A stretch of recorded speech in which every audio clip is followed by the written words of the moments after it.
Brands on Brands. Hey, what's up, everyone? This week we're talking about the 4 stages of personal branding. This will be part 1 of 4. Check it out.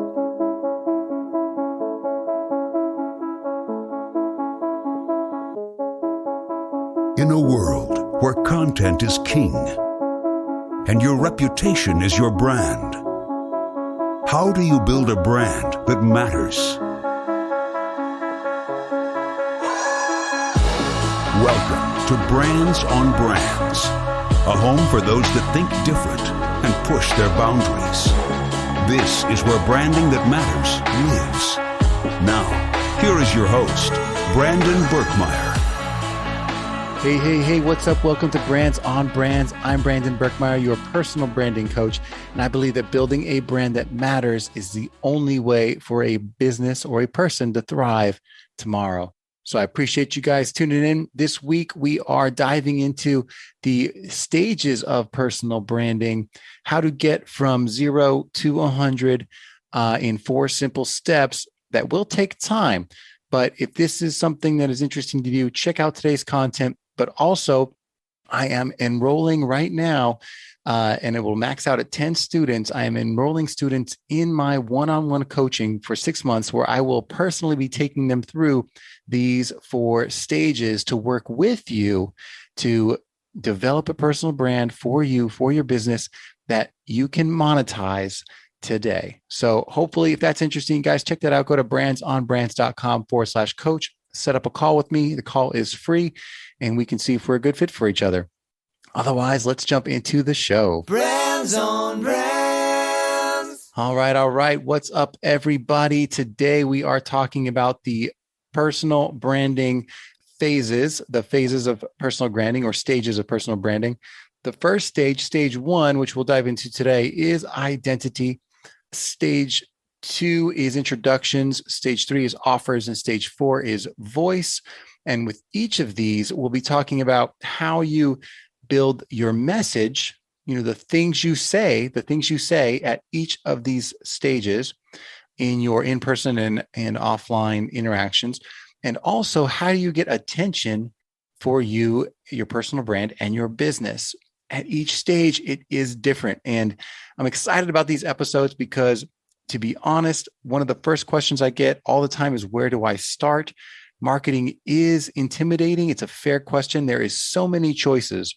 And if you choose the wrong step and you do them out of order, it's easy to waste months of time on something that's not going to drive business today. So I hope this is super useful for everyone out there. And stage 1 is identity. This is the first and most important step, because if you do not know who you are, who you serve, why you serve them, and what the value of that is, then you don't have anything to sell, and people are not going to know if they should work with you or not. So figuring out your identity is phase 1. So I would start with just asking yourself, what is my goal? What is my mission? Understanding what you want to accomplish long-term, not just short-term. I want some customers. I want to make money. Understanding what your long-term goals are versus short-term is important.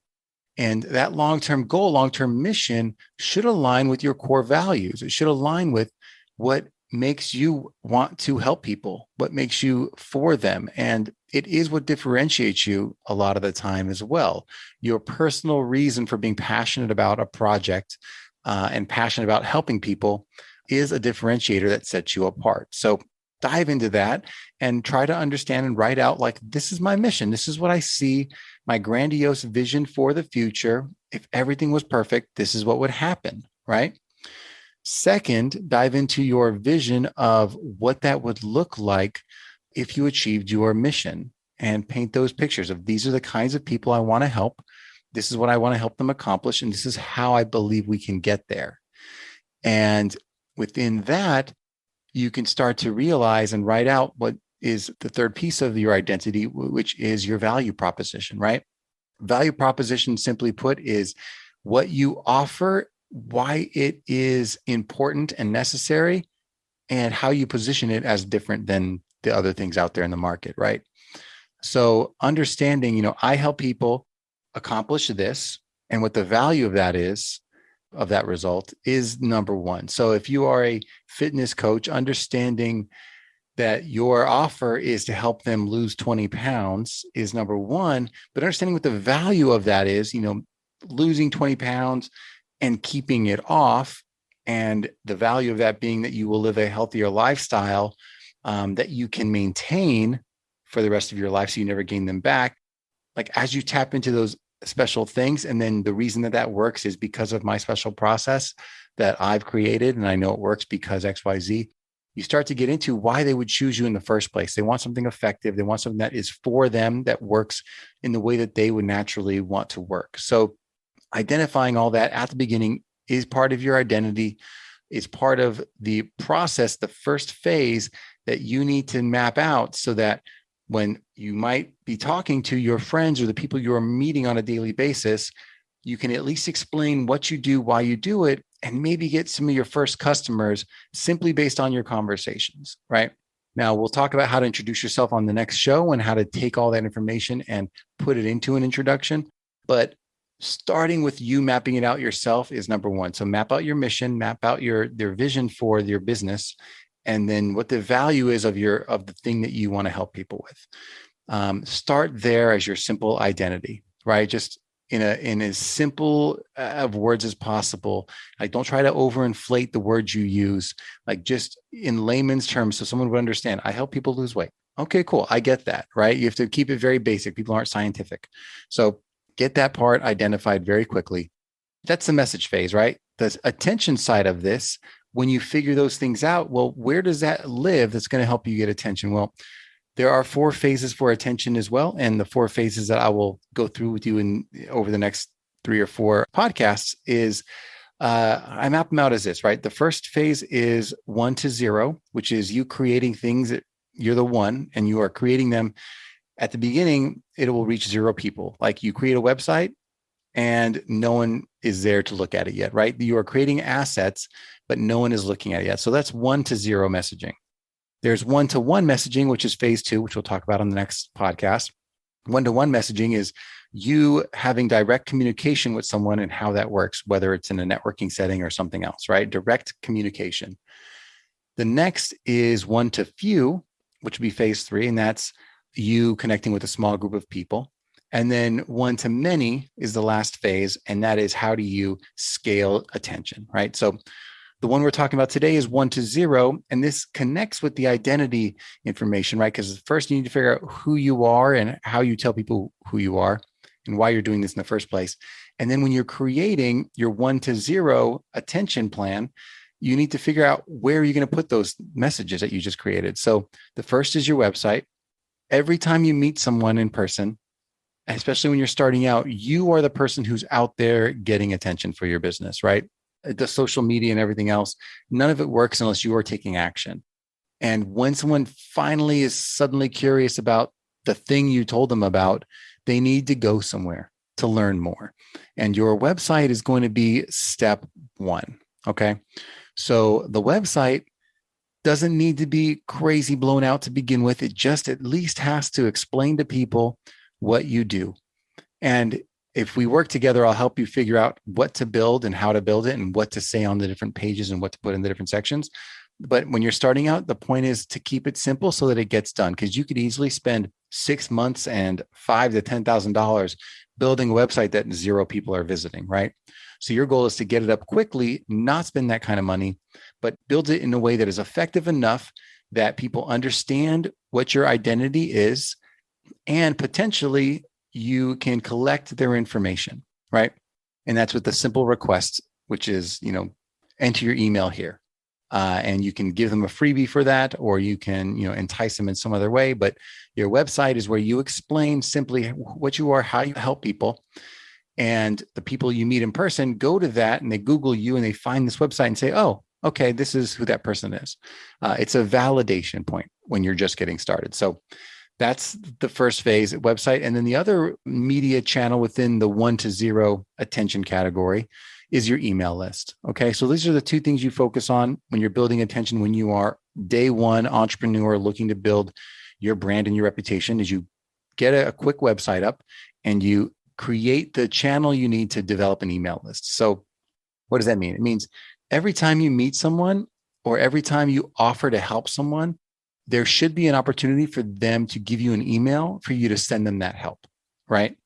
So what most people do is they develop a very simple digital download of some sort that's like, here are the 3 tips that we talked about. Here you go. Can you send me your email? Or even if you're talking to one person, you can ask for their email. Hey, I'm happy to help. Like, let me send you my tips. Just give me your email. I'll write it down. I'll email this to you. When you're gathering this, what I'd like you to do is to collect those emails on the list, right? Now you can start with like an Excel sheet if that's what you want to do. What I would recommend is that you invest in a simple email marketing system. There is free versions when you're getting started of the different ones. The one that I recommend for email would be ConvertKit. And you can go to brandsonbrands.com/ConvertKit to check that out. And there's a link to that. There's an affiliate fee attached with that from me, but it gets you a discount to the software. But point is, that's what I use. That's what most of the pros use to develop their email list. And getting it started early is great because then you don't have to worry about it. You don't have to transition it later. But whatever you need to do, having some way to collect people's information and then later communicate with them and nurture those conversations is huge when you're starting out. And you might have to do most of that manually when you're beginning with. Maybe it's your contact book in your Gmail that you are just managing and keeping up to date. But eventually you'll want to get that into an email list provider, a CRM as they call it, like ConvertKit. And that's all you need in this 1 to 0 phase.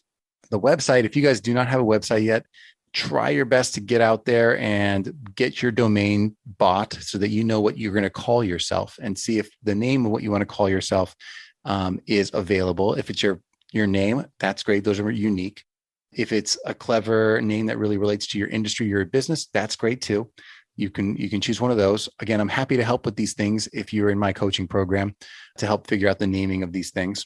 And even with the website development, all these things we can be working on so you're not doing this in the dark without any input, right? We can do this hand in hand together to make sure you're taking all these steps correctly. So, but the website is super important when you're getting started, and so is the email list, but only to a certain extent, right? If you're wasting hours and days on these things, now you've missed the point. You've gone too far. That's almost a huge detriment. It's like the next biggest problem, which people is wasting their time developing social media when they haven't built a business or a network yet. So again, these are things that happen later. I know there's a lot of choices out there. Start with these. Start in phase 1, understanding your identity, your mission, your vision, your value proposition, and then setting up a simple website and email list, right? Those, what I talk about all the time in phase 1, that's going to set you up so that when you take the next step, which we'll talk about in the next episode, which is talking to people one-on-one, they now have this to refer to after your conversations to back you up. So that's why it's hugely important. And I hope that's helpful for you guys today. That's where I would spend my time when I'm getting started in terms of the development of my personal brand. And we have a few more episodes just like this coming out. So I hope you guys check them out. And again, if you want to work together, just go to brandsonbrands.com/coach. We do have limited spots. It's maxed out at 10 people. But if you are available, check it out, reach out, and we'll see if we're a fit. All right. I appreciate you guys, and I will look forward to catching you next week. You've just taken your marketing knowledge to another level with this episode of Brands on Brands. But we have plenty more ways to help you build a brand that matters. Head over to brandsonbrands.com for resources, as well as access to our blogs, videos, and exclusive coaching sessions with your host. Be sure to visit brandsonbrands.com.